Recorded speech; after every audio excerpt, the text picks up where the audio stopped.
Sanibonani mfowethu, sanibonani ugatsheni lo. Bafowethu ngifisa ke sixoxe nje kancane lelanga le. Lelanga leli selivele la lenza okunye la. Sokuncanyana manje. Right, ngifisa ke sixoxe nje kancane la.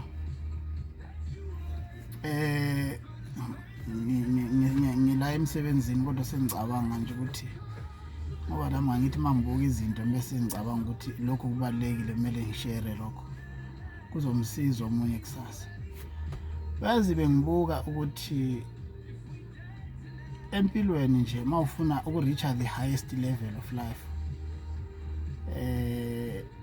kunezinto nje ezimbili ezibalulekileyo ezidinga ukuthi umuntu abe lazo. Ngani ziyadinga kakhulu ukuthi umuntu abe lazo lezi zinto ezimbili.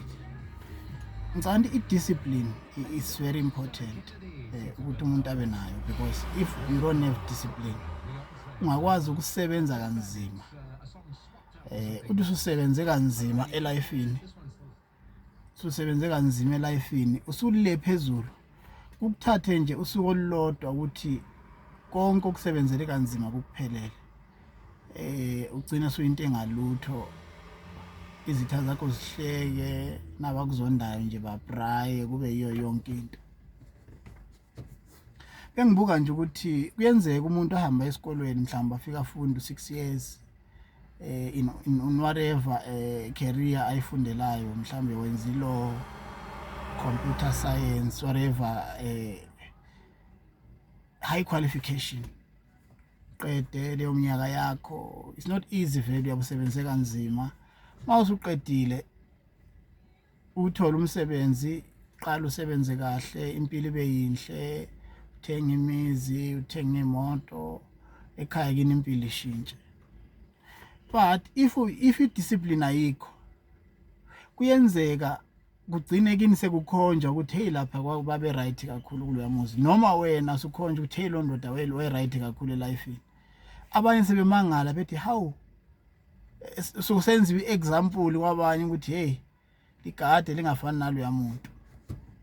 Why? Ngoba kunezinto ezidinga ukuthi uzigade, futhi i-discipline kube ukuthi into ehleli seduze kwakho ngaso sonke isikhathi.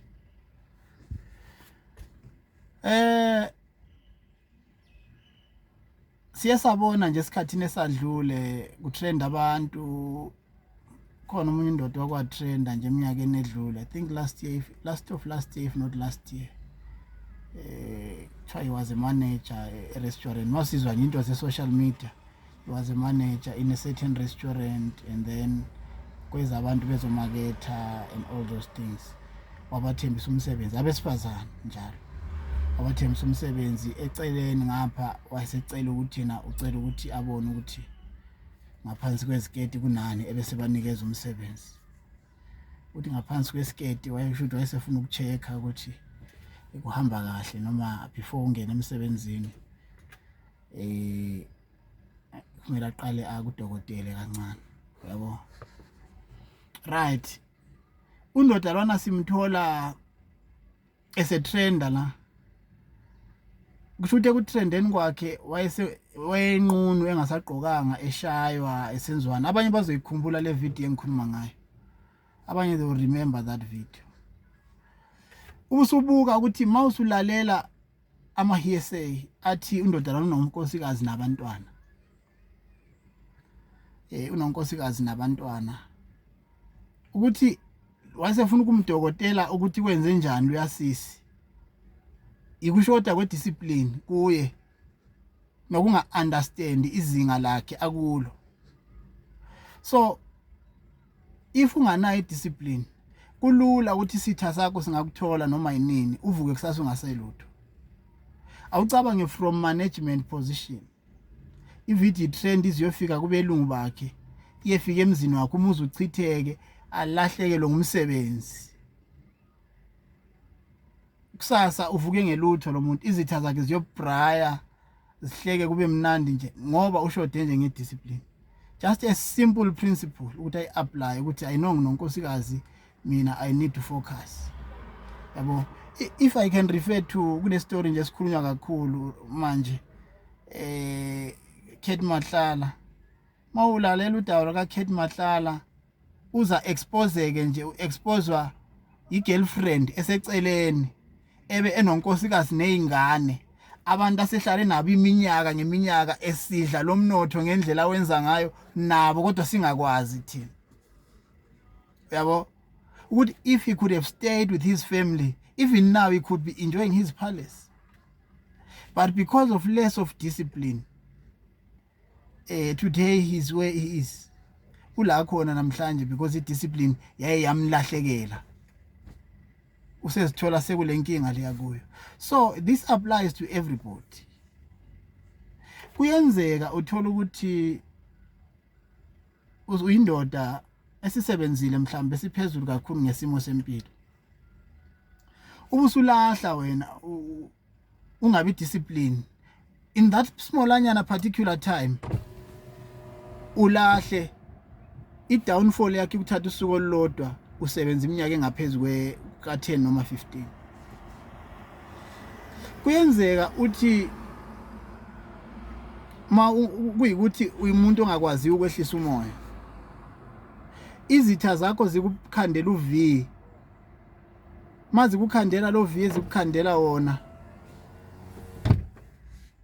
ake sithi nonkosikazi, unkosikazi wakho uthola ukuthi athengeke naye ngandlela thize noma kube ukuthi une small house eceleni, small house zakho sithengeke ngandlela thile, uthi ukhuluma naso ngililanga nje sikhulume ngenye indlela, sikuhlambalaze ngoba wena ukwazi ukwehlisa umoya nediscipline ayikho, ususiphakamisa isandla ususishaya mhlambe ingxabano isiphelile ebese hamba sesiyakuvulela icala ethi lo muntu ungishaye,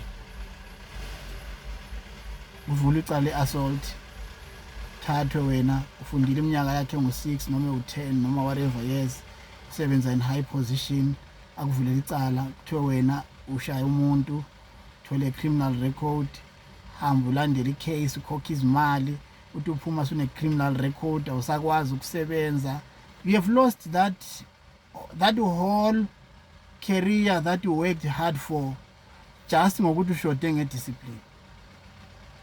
So it's very important sizikhulume lezi zinto ukwenzela ukuthi nawe lapha ekhaya funda ukwehlisa umoya ngaso sonke isikhathi ma kunezinto ezikuchallengeayo, funda ukwehlisa umoya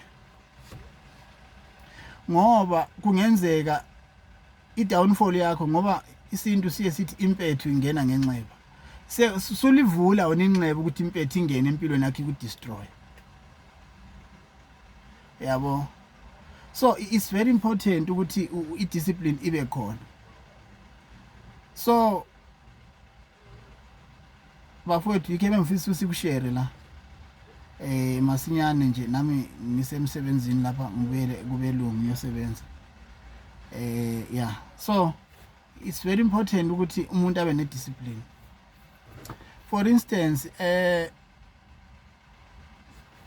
kuyenzeka uthola ukuthi usebenza kanzima, you doing well elifini, but kube nabantu abangakuthandi lokho, yabo.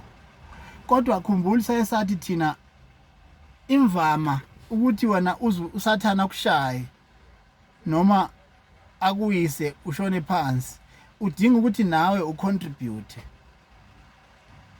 ukusendela umuntu othile uthi azokwenza into ethile kuwe, bese wena i-response yakho yiyo determine i-downfall noma you'll still conquer, you'll still stand. So indlela oresponda ngayo in anything you are doing, you must be very careful, because if you are not, uyozigwenxa ngogodo oluphetheyo, yabo. Yeah, siyabonga bafowethu emakhaya, bengithi nje ke sishare lolu daba, kuningi nje besingakushare kodwa ngoba nami ngisaphuthuma la, siyabonga niphile lapha emakhaya, siyabonga.